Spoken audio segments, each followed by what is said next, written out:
You're cruising down the highway, jamming to your favorite song, and your phone buzzes from across the seat. Your car is set on cruise control, so it's easy for you to just reach over and respond to the message that's being sent. Little did you know that traffic is building up. You try to slam on your brakes, but next thing you know, you're ram into the back of the car and cause injuries not only to yourself, but also to the other driver as well. According to the Snyder Law Firm representing injured people, nearly 300,000 injuries occur each year because of texting and driving. Today, I'm going to explain the many dangers of texting and driving and why it needs to be stopped. For being a teenage girl with a driver's license and a smartphone, I am put in the position to either resist the urge to text and drive, or to build up the courage to send just a quick text message back to my friends. Personally, I do not think any text message is worth the risk of injury and or death. Whether we know it or not, texting is a big distraction in our world today. Our world is so fast-paced and multitasking, and everyone feels the need to be connected 24/7. People have gone through extremes just to be able to send a text message while driving. In this visual here, there's a driver using both hands, and there's a car right in front of him that's stopped at a stoplight. More than likely, he did not know that the car was there and probably rammed into the back of him. People have formed habits of driving with one hand and texting with the other, or taking both hands off the wheels and driving with their knees just to get a text message sent to someone. Our job as drivers is to focus on the road and to prevent any distractions from interfering us getting to our destination safely. Our goal for driving is not only to be safe for us, but also for our passengers and for other drivers on the road. According to a nation survey pertaining to distracted driving, nearly 48% of the drivers admitted to texting and driving. Yet their actions did not change because they admitted this. They feel like since they have gone all this time texting and driving without getting in a wreck, they can still continue their bad habits because they have the courage or the confidence to keep driving and texting. To bring awareness to this bad behavior, many campaigns have been set forth. In 2012, the National Highway Traffic Safety Administration partnered with the Ad Council to form a prevention campaign on texting and driving.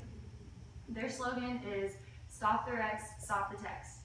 As you're driving down the highway, you can see on the billboards and signs where it says, like injured people, death, fear, and stuff like that. They have alerts talking about drive now, text later, to help bring awareness to texting and driving. In addition to these campaigns, there are also downloadable apps called Text and Drive, or Canary, or Live to Text, which is a downloadable app that prevents you from texting while you drive. What you do is simply open the app while you drive, and any incoming text messages are silenced, and an automated text message is sent back to them saying that you're driving and you can't respond right now. In addition to both the campaigns and apps, there have been 46 states that have banned texting and driving all over the United States. If you can see in this visual here, the green states are the ones where all drivers are banned, whereas in the blue states, there's two of them. Partial drivers can text and drive, and also, but there's two states that no ban at all, and you can text and drive as long as you want to. Having 46 states that have banned texting and driving shows how dangerous and how big of a problem this is to our country today. Although many people think that it's a horrible idea to put your phone down for 2 seconds while you drive, our society needs to acknowledge how bad it is and how life-threatening and dangerous it is to text and drive. So the next time that you send a text message, think to yourself, is that text really worth it? Because texting and driving can kill, and it already has multiple times. I remember in high school, I had a family come talk to us about how their son was killed in a texting and driving car crash, and how he was hit instantly by a drunk text driver, and that just like it really hit home to me, and I always while I'm driving down, I always see like drivers on the phone, and like whether they know it or not, they're like veering off into their lane. And it frustrates me because they need to be focused on the road, whereas they're putting my life in danger as well as their life too. So I hope today that you understand how dangerous texting and driving is, and next time you're on the road that you put your phone down. Thank you for your time. Are there any questions? Is there a fine for texting and driving in Texas?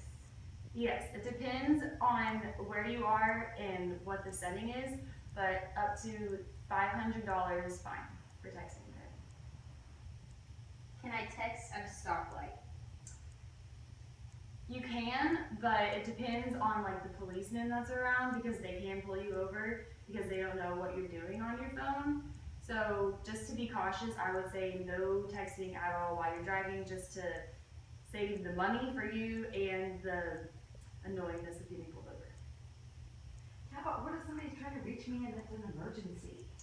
Before you get in the car, you should always tell them, hey, I'm driving, like if you need me, like just wait until I get here, or call someone else or something like that. Also, if you're running late, you should pull over and stop your car before you pull out your phone.